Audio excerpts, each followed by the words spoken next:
Ovoz yaxshi boryaptimi? Assalomu alaykum. Qani zo'r kelyapti. Good. Xo'p.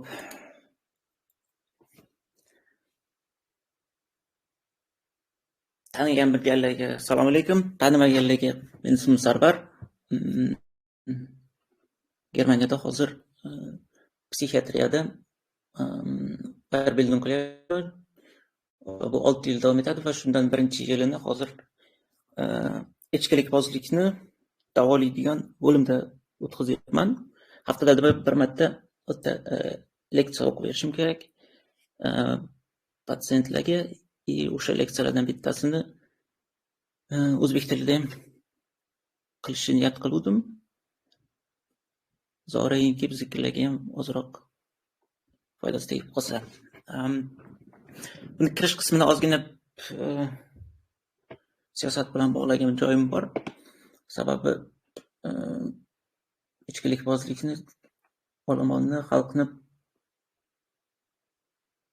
global tarzda aytyapman. Bitta davlatni emas, umumiy yer yuzidagi odamlar bitta qilib xalq desak, shu xalqni boshqarishdagi o'rni bor. Tak, shuning uchun eng avval bitta piramidani tushuntirib qo'ymoqchi edim. Bu piramidaga ko'ra nomi totalitar tizimi piramidasi. Eng pastida olomon xalq turibdi, o'rtada elita, undan tepada esa jretsi. Jretsi bizda o'zbek tilida ruhoniylar degan javob chiqdi, lekin bular ruhoniy emas, ozgina boshqacharoq. Itak, avval boshdan olomon bilan xalqda nima farqi bor? Olomonga har doim bitta yo'l boshchi kerak, yo'l ko'rsatuvchi kerak. Hayotini tashkillashtirishi uchun qayerda ishlashi, nima qilishi, o'zini qanaqa tutishi haqida kimdir oldindan o'zi aytib berishi kerak. Oddiy qilib aytganda, harom nima, halol nima har doim birovdan so'rab olish kerak. Olomonni vakili.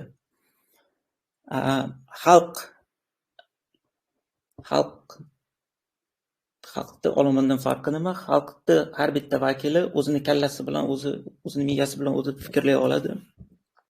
O'zini miyasidan foydalana oladi va o'zini vijdoniga qarab ish tuta oladi, o'zini hayotini tashkillashtira oladi va jamiyat bilan, odamlar bilan munosabatga kirishadi.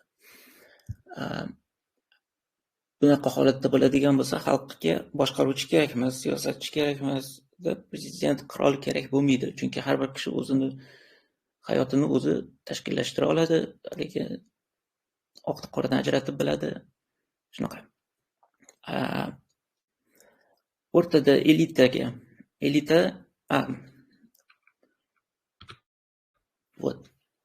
qanday tuzilgan bizni jamiyatimiz desak, eng pastida boyaga aytganim olomon turibdi, o'rtada elita va eng tepa jretsi. Ikkalasini farq ikki tomonlama turibdi. Birinchisi pastdan yuqoriga ko'tarilgan sari bilim qamrovi, ma'lum sohadagi bilimlar qamrovi ortib boradi. Eng pastki qatlamda olomonga beriladigan bilimlarda ular faktologik bilimlar. Ya'ni vrach faqat o'zini vrachligini biladi, mexanik faqat o'zini mexanikligini biladi, injener faqat injenerligini, bankir, iqtisodchi faqat o'zini sohasini biladi, bo'ldi. Undan tashqaridagi hayot jabhalarida bilimlarga ega emas, kompetensiyalarga ega emas. Ega emasligining sababi ham bor. Odam o'zi o'rganishi ham mumkin, lekin bizga nafik kerak emas deyiladi. Bizdan tepadagilar turibdi. Ular hal qilsin-da, bu o'ta passiv holat. Endi undan tepadagi qatlam elita qatlami. Elita qatlamida bunga siyosiy elita, iqtisodiy elita, madaniy elita va boshqa sohalardagi elitalar kiradi. Bularni pastdagi olomondan farqi nima? Bular bilimlari ozroq kengroq miqyosda, kattaroq miqyosda bo'lganligi tufayli bularda olomonni xalqni boshqarishdagi bilimlari ularni o'z-o'zidan tepaga chiqarib qo'yadi va bular yo'lboshchi sifatida xalqni boshqaryapti. Undan tepaga chiqsak, Jretsiya. Bularda endi Jretsiyada bu ko'rinmas hokimiyat desak ham bo'ladi. Bularni bilimlari yana ham keng qamrovli, global miqyosda fikrlaydigan, global proseslarni boshqara oladigan darajadagi bilimlari bor. Buni o'zi kelib chiqishiga sabab nima? Kecha men kanalimga chiqarib qo'ydim. Odamlar shu o'zi metodologik o'rganish usullarini bilmaganligi uchun, ya'ni yo'q joydan bilimlarni paydo qila olmaganligi tufayli bilimlar monopoliyasi bor va kim shu bilimga ko'nikmalarga ega bo'lsa, o'zidan pastdagi qatlamga berib bormaydi. Shu tufayli ham tepadagi tepada qolaveradi, pastdagi pastda. Toki odam o'zini hayotini qo'lga olishi uchun, odamdek vijdon bor insonda yashashi uchun o'zi ustida ishlab qolgan sohalarni o'rganmasa. Endi bunga alkogolni nima farqi bor desangiz, boyagi olomonni boshqarishda 6 ta boshqaruv prioritetlari bor. Birinchisidan 6-chisigacha pastga tushgan sari bularni ta'sir intensivligi, ta'sir qilish tezligi oshib boradi. Va lekin o'sha yuqoridan pastga tushgan sari yana bu boshqaruv ta'sirini neobratimiz desak, ta'sir qo'pol misol. 6-chi prioritetda turibdi qurolli kuchlar. Avtomat bilan kimnidir oldiga kelib bir ish qilgin desang, tabiiyki o'limdan qo'rqadi, sirazi aytganinglarni qiladi. Lekin sizlar ketishinglar bilan boyaga avtomatni qudratini kuchi yo'qoldimi, bu degani dalshi yana o'zi bilganicha o'zini ishini qilaveradi. Metodologik birinchi prioritetdagi bo'lsa, ana shunga misol qilib men kecha kanalga qo'ygan edim.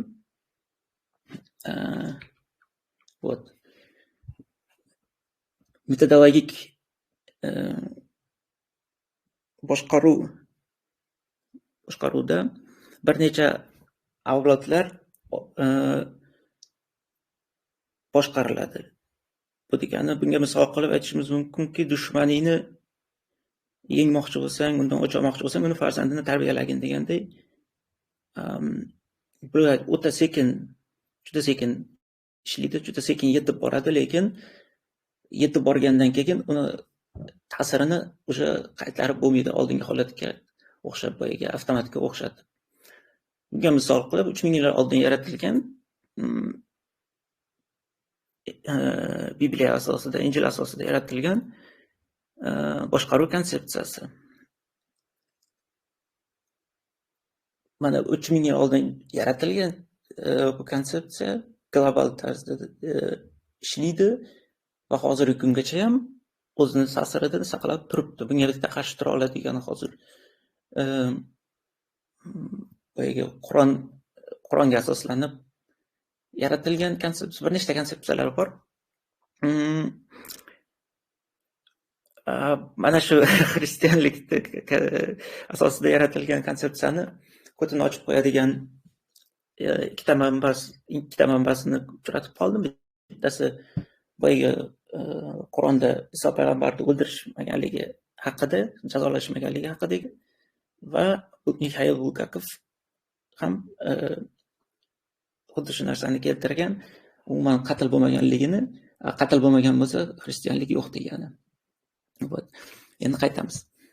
Bizni qiziqtirayotgani hozirgi bugungi leksiyada 5-chi prioritet gen quroli.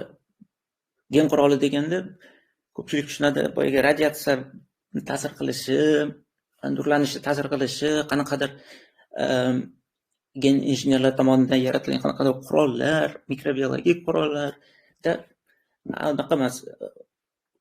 Bizga umumiy talpani boshqarish uchun bizga sразу ta'sir qiladigan biologik qurol yoki gen qurol kerak emas. Bizga permanent tarzda, doimiy tarzda uzoq muddat davomida ta'sir qiladigan qurol kerak bo'ladi. Bunga kiradi alkogol, tabak va narkotiklar. Bularning qurolligini bilmasligi, xalq anglab yetmasligi uchun mass mediada hamma joyda qaysi filmni qarasang, qaysi kinoni qarasang, qaysi klipni qarasang, albatta bitta sahna bo'ladi. Chekishayotganligi, ichayotgani, narkotik qabul qilayotgani, eng ko'p tarqalgani aroq yoki alkogolli ichimliklarni ichishi.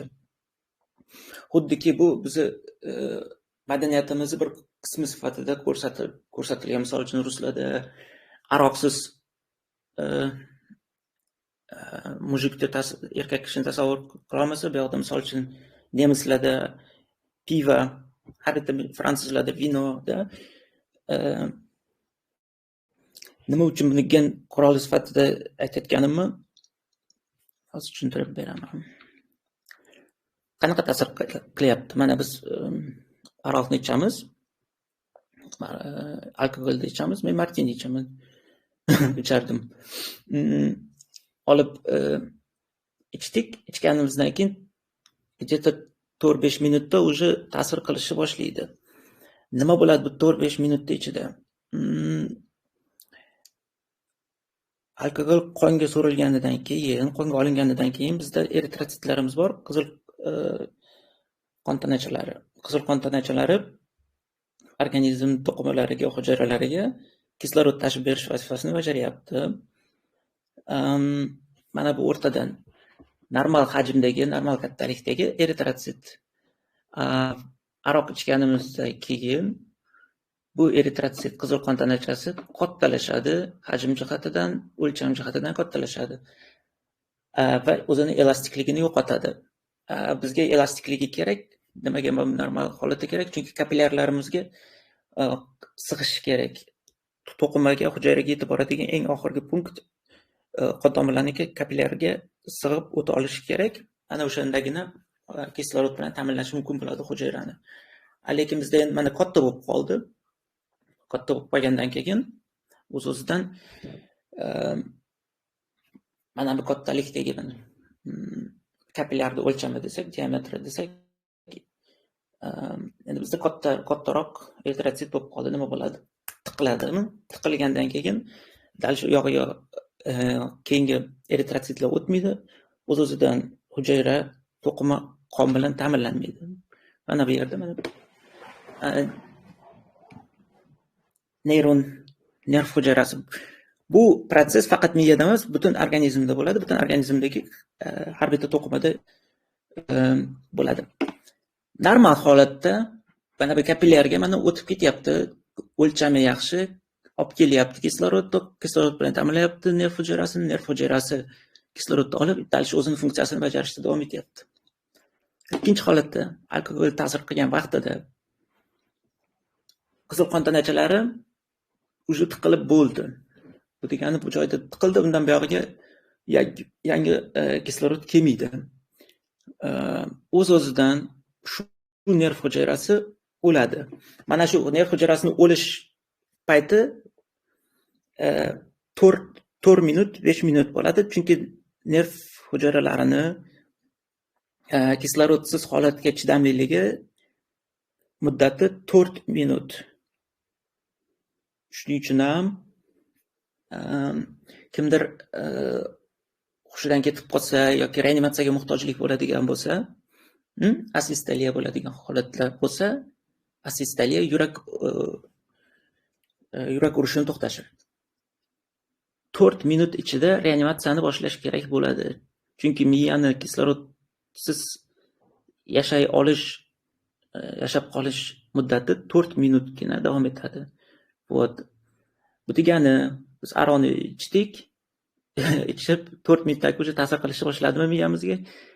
Mana shu o'lish jarayonini, hujayralarning o'lish jarayonini biz kayf qilayotgandek qabul qilamiz. Biz o'ylaymiz, ana yetib bordi, urdi, biz joyiga debdi deb qilib ta'sir qilishni boshladi deb o'tiramiz, xursand bo'lib o'zimizcha euforiyaga tushib, aslida bu holat boyagi nerv hujayralarini o'lish protsessi. O'lib bo'lgandan keyin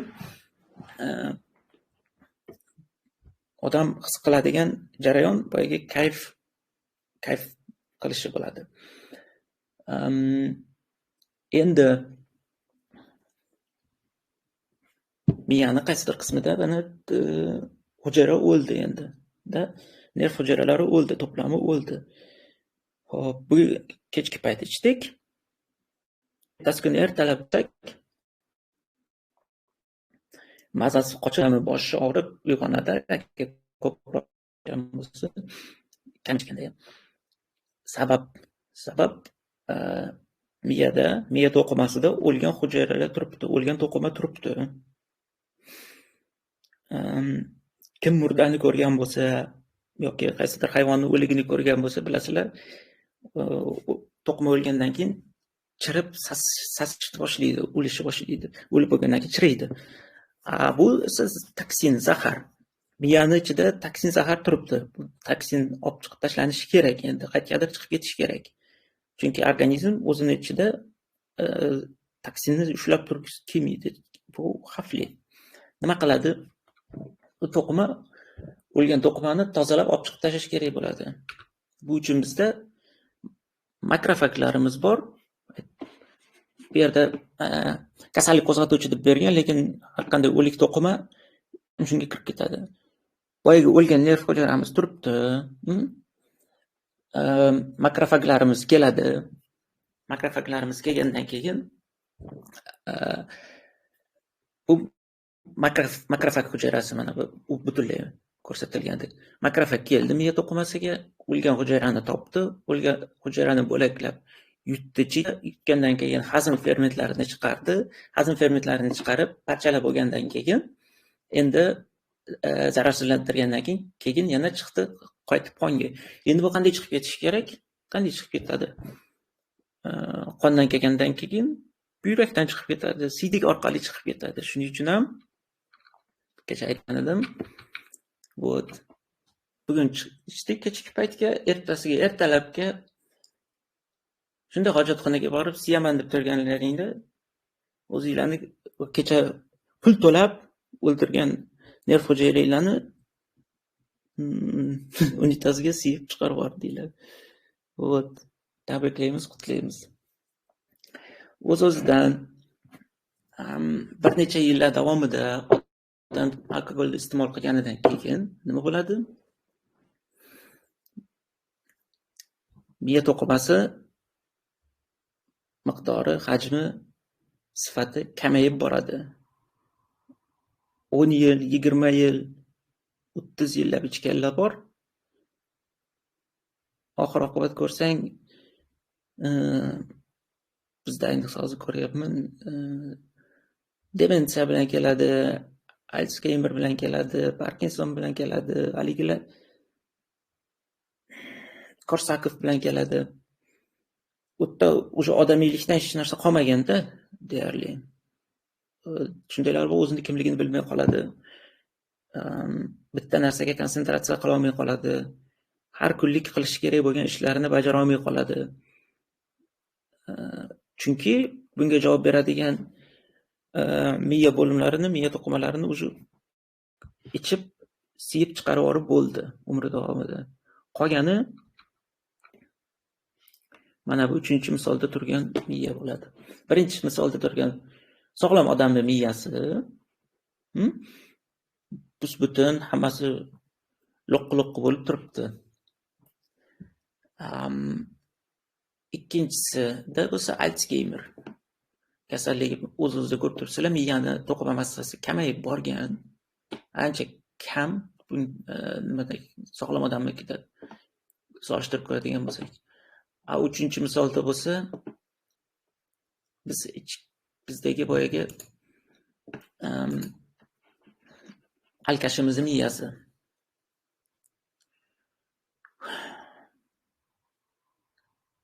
Neft to'qimalarini, miyasidagi neft to'qimalarini o'zi siyib chiqarib ekan. Nima bo'ladi undan keyin desang, miya massasi kamayib bordi. Miya massasi kamayib borganidan keyin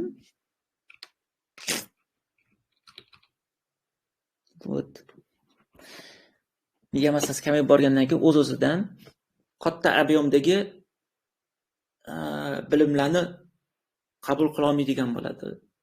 Katta ob'yomdagi katta keng qamrovli bilimlarni qabul qila olmagandan keyin fikrlashi ham shunchalik torayib boradimi, kamayib boradimi, o'z-o'zidan juda ham qulay, oddiygina biorobotga aylanib qoldi, biomusor. Kassada turib, endi buni men misol qilib aytyapman, kimgadir tegib ketmasin. Kassir aytadigan bo'lsa, kassada turib, narxini o'tkazish uchun chik qilib oxirida pulini olish uchun juda ko'p narsani bilish shart emas. Aslida. To'g'rimi? Prosta hisoblaysan, bo'ldi, ketdi. Uni ham hozir kompyuter qilyapti. Unda olasan, qo'yding, o'tkazding. Maymunga o'rgatsang, maymun ham qila oladi. Bizga mana shunaqa massa kerak, mana shunaqa odamlarni to'plami kerak. Bu uchun o'sha o'smirlik davridan, podrastkovoy davridan ichishni boshladi, chekishni boshladi, narkotiklarni qabul qilishni boshladi. Alal oqibat biz uchun kerak bo'lgan qo'ylar podasiga aylanib qoldik.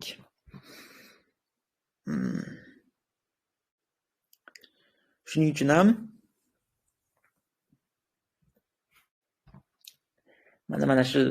shuning uchun ham alkogolni qonuniy qilishgan, legallashtirishgan.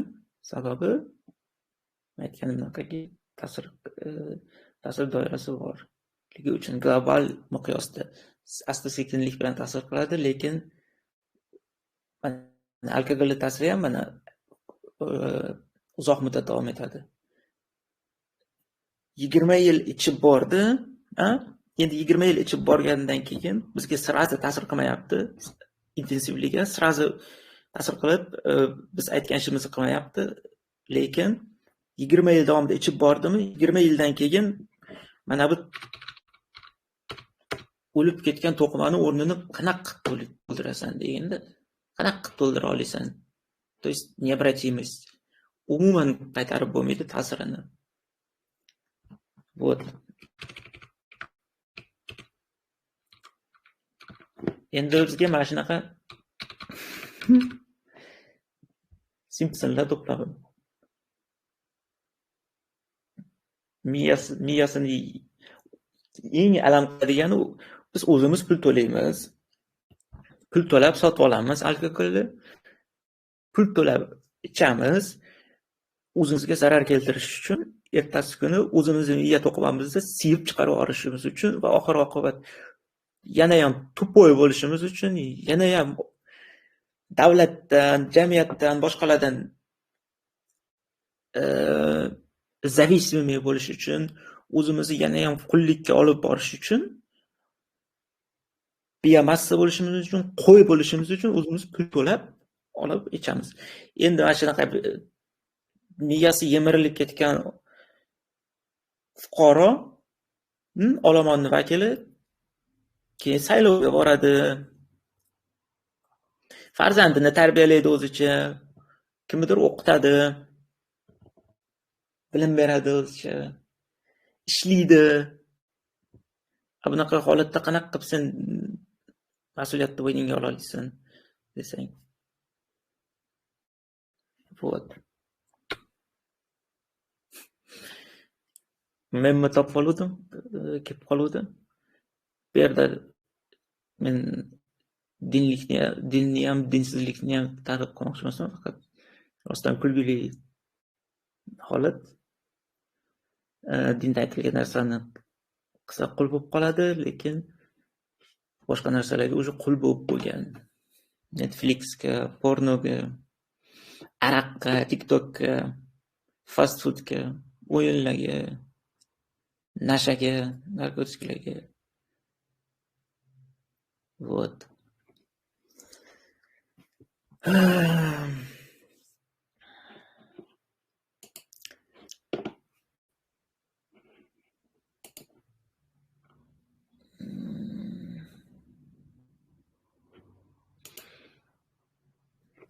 tushuntirmoqchi bo'lgan narsa asosan shu edi. Savol yozishibdi. Lekin yoshlikdan hali bu kichkina deb kattalar tarafidan ichirgan bo'lsa-chi, alkogol. Kattalarni tupuyligida, ahmoqligida.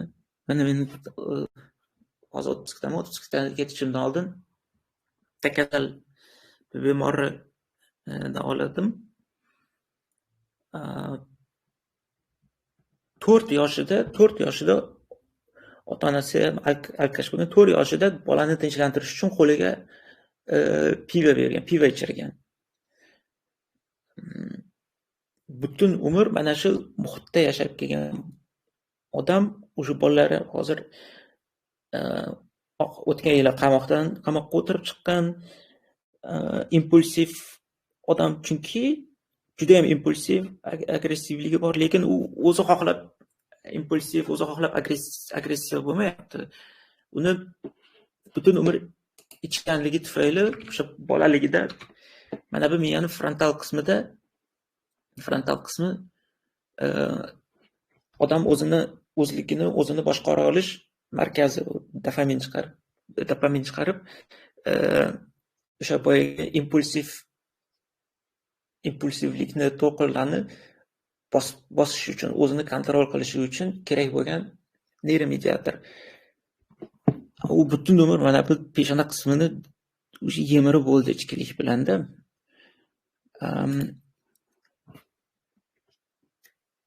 Bola bolaligidan ko'rgan narsani absolyut haqiqat deb qabul qiladi va absolyut haqiqat sifatida ong ostisida saqlanib qoladi.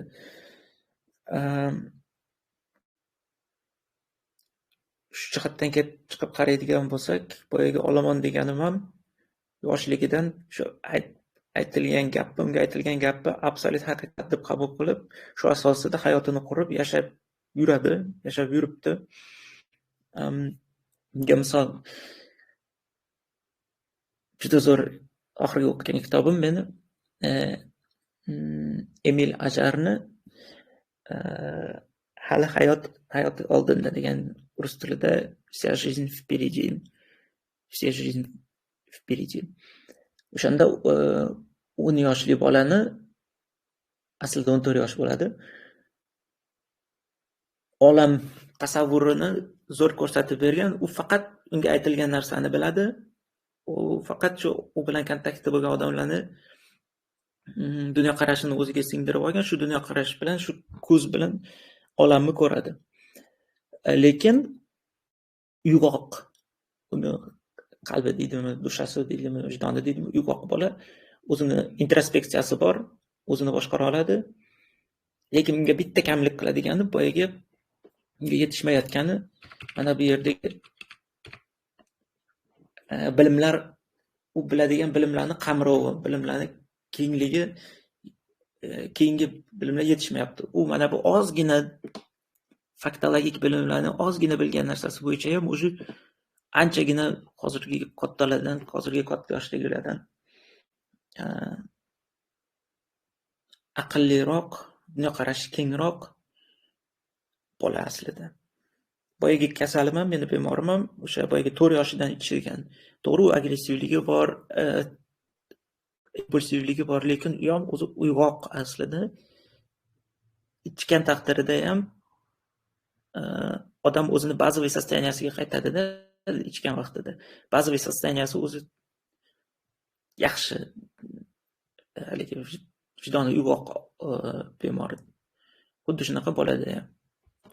Siz yoshlikdan endi yana qaytadigan bo'lsam savolingizga, biz ham ichganmiz, bizga ham erishgan. Lekin dal shu yog'i endi o'zingiz undan keyin qaramlikni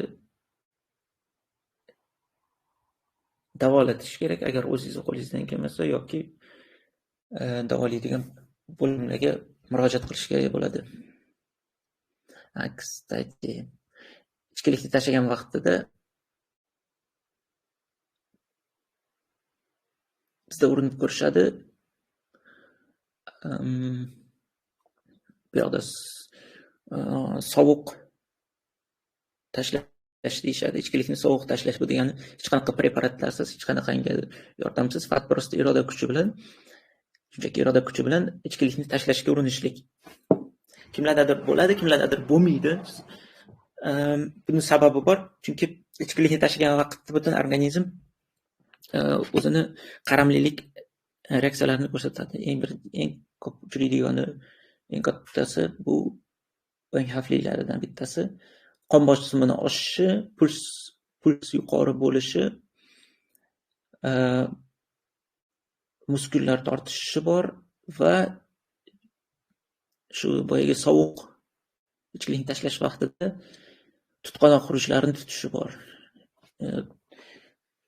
Tutqanoq xuruchlarini tutishi xavfli, shuning uchun ham maslahat bergan bo'lardim har doim mutaxassis oldiga borib ichkilikni tashlash.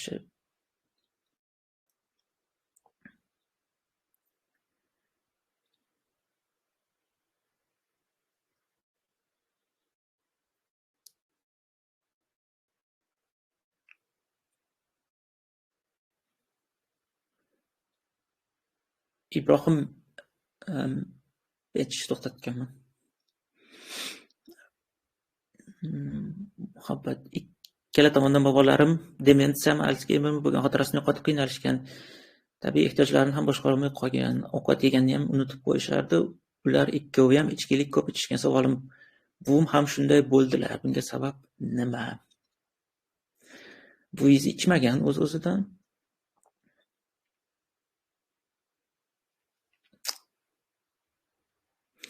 Bir qancha sabablari bo'lishi mumkin. Buvingiz bilmadim, insultni boshlarini o'tkazganlarmi, yo'qmi? Buni bilmayman. Mabodo insultni ham boshlarini o'tkazgan bo'lsa, bu bitta sabablardan bittasi. Chunki miya to'qimasi o'lib boryapti. Bitta narsani ko'rsatmoqchi, nima uchun ko'pincha bunaqa bo'lishini. Nima uchun odam har doim o'qish kerakligini. Oddiy misolda, til misolida aytaman. Aytaylik, meni o'zbek tilim miyami mana bu qismida joylashgan. O'zbek tili markazimi miyami mana shu qismida joylashdi, ikki tomonda. Endi agar men insult bo'ladigan bo'lsam, miyamni mana bu qismi o'ldi, mana shu joy qismi o'lgandan keyin o'z-o'zidan men o'zimni fikrimni bayon qilish, o'z ehtiyojlarimni bayon qilish uchun so'zdan, fikr, o'zbek tilidan foydalana olmayman. Endi men bir nechta tillarni bilsam-chi, nima bo'ladi? Mana bu yerda o'zbek tili, mana bu yerda rus tili, mana bu yerda ingliz tili, mana bu yerda nemis tili bo'lsa, mana bu yerdagi o'zbek tili markazim o'lgandan keyin ham boshqa til markazlarim turibdi bu yerda. Rus tili markazim, ingliz tili markazim, nemis tili markazim. Men o'zimni o'zbek tilida bayon qila olmasam ham, boshqa tillarda o'zimni bayon qila olish imkoniyatim bo'ladi. Xuddi shunday har bitta ko'nikmani, har bitta bilimlarni bir nechta markazlari bor. Shuning uchun ham odam qanchalik ko'p o'qib o'rgansa, o'zini ustida ishlasa, ko'nikmalarini orttirib borsa, boyagi markazlar soni yana ham ko'payadi. Boyagi aytgandek, Alsgeymerda misol uchun. Mana bu yerda mana shu bemor misolida aytaylik, mana shu yerda joylashgan funksiyalar, shu yerda biriktirilgan funksiyalarni boyagi Alsgeymer bemori endi qila olmaydi. Mana bu sog'lom paytida qilingan. Chunki bu hujayralar o'lib ketib bo'ldi. Yo'q ular, o'rnini to'ldiradigan.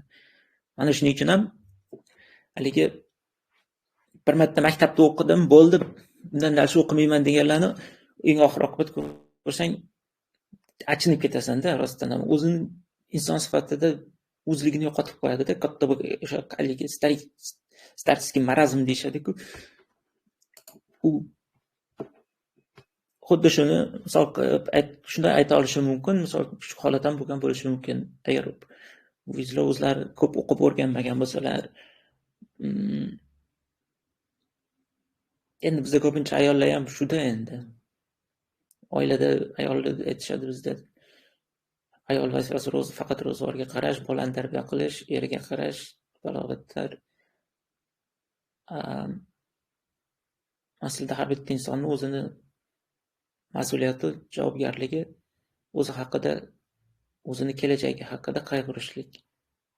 Hozir mana biz turibmiz, aytaylik 20 yosh, 30 yosh, 40 yosh turibmiz. 60 yoshda men qanaqa yashayman? Agar hozirgi holatimda qoladigan bo'lsam, hozirgi kunda mana texnologiya bilan informatsiyani aktualligi o'sib ketdi. O'tgan asrdagi kelib, o'tgan asrdagi texnik inqilobi, informatsiya inqilobi deydimi, nima deydi? Shundan shu vaqtga kelib, avval odam 60 yil davomida 60 yil yashadi, 60 yil davomida yangi bilim ko'nikma olmagan. 60 yil oldin qanday tug'ilgan bo'lsa, eshikda prosta ushlag'ichi bor, eshikni ochadi, chiqadi, kiradi, bo'ldi.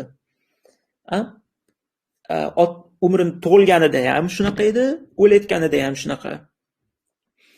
Hozirchi, hozirdoq podyezdga kelsang, oldin eshikni shunchaki ochib kirib ketarding, to'g'rimi, kvartiraga? Undan keyin nima qo'yishdi? Parol qo'yishdi. Parolli 3 kodni terasan, keyin eshik ochiladi, kirasan. Agar shuni qilishni bilmasang, o'sha sen degradatsiyadasan.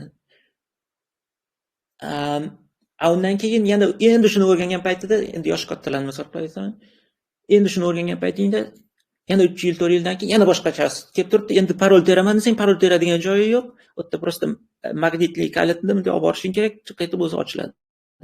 Buni qilishni bilmasa, yana qolib ketding. Hozirgi kunda odam degradatsiyaga uchrashi uchun, degradatsiya deganda shu to'poylashish uchun, to'poy bo'lib qolishi uchun shunchaki hech narsa qilmasang bo'ldi. Haligi biz nima deydi?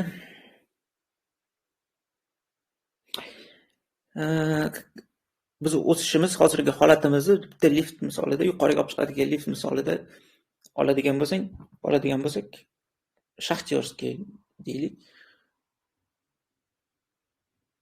Biz agar o'zimiz ustimizda ishlab yangi bilim ko'nikmalarini qilmasak, bitta joyda o'zimizda qolishimizni o'zi bizni degradatsiyamiz.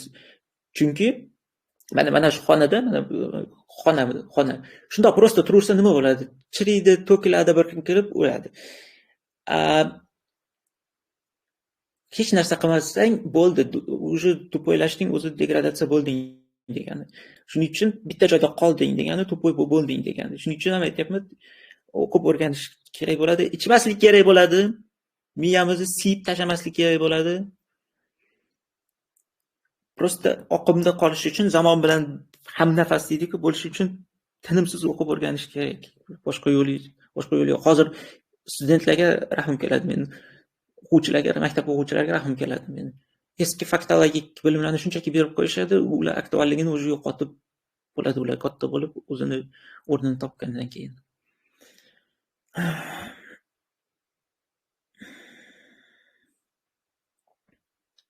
Usmon aka bilmadim endi.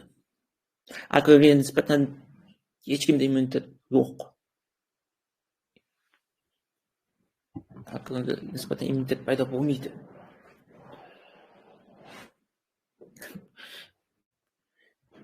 Aqlga qaramlik desangiz, bo'lishi mumkin. Marixuanani legallashtirishganligini men global miqyosda hozir ayta olmayman, bir narsa deya olmayman.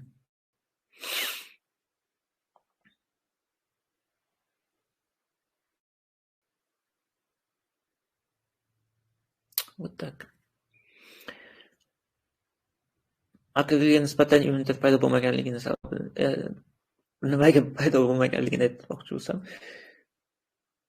tiqilib yotibdi, bu yoqda ham tinmay ichadiganlar bor. Ishdan chiqadi nemislar, ishdan chiqib uyga ketishda yo'lda poyezdga o'tirishdan avval, tramvayga o'tirishdan avval bitta butilka pivani oladi, ichib ketadi.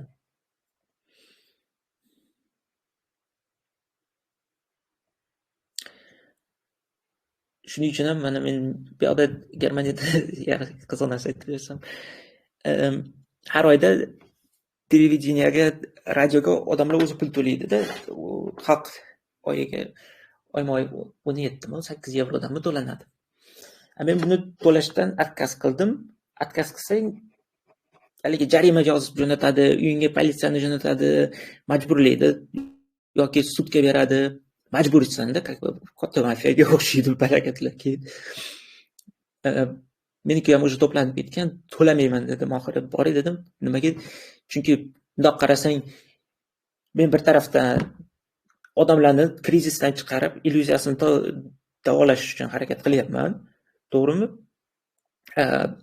Bu illyuziyani paydo qilishda, yolg'on, noto'g'ri dunyoqarash paydo qilishda televizor, radioni juda katta o'rni bor, kichkinaligidan ko'ra katta bo'lyapti.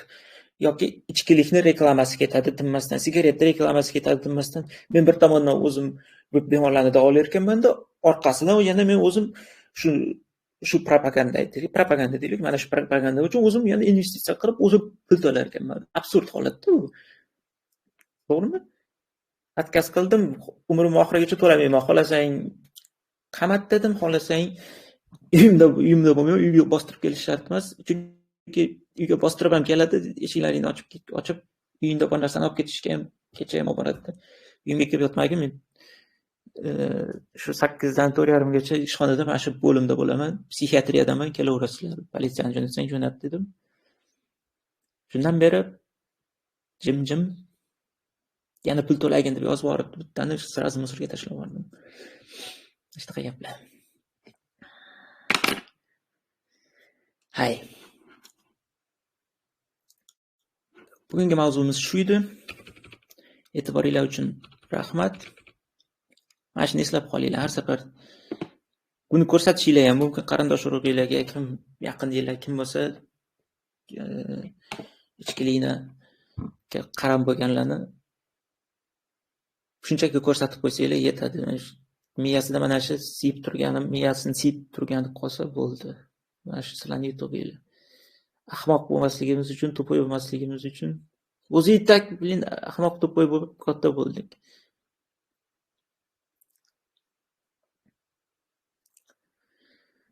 Usmon aka, bundan buyoq ko'proq bo'ladi video chatdan, chunki video chat emas, leksiya. Kecha men buni leksiya qilib yozaman dedim. Bo'lmadi, umuman bo'lmadi. Men o'tirib o'zim gapirib tushuntirish. Shuning uchun dalshi ko'p qilaman. Og'irlik qilib ketyapti mana bu yerga. Gapirib chiqarib yuborishim kerak. Men juda og'irlik qilib ketyapti. Shuning uchun ham menimcha ko'proq qilaman bundan buyog'iga. Haligi nimadirdi? Yashab bo'lmay qolyapti. Aql oqib ketyapti mana bitta. Bo'shatish kerak degan. Rahmat hammanglarga, sog' bo'lasizlar, salomat bo'lasizlar.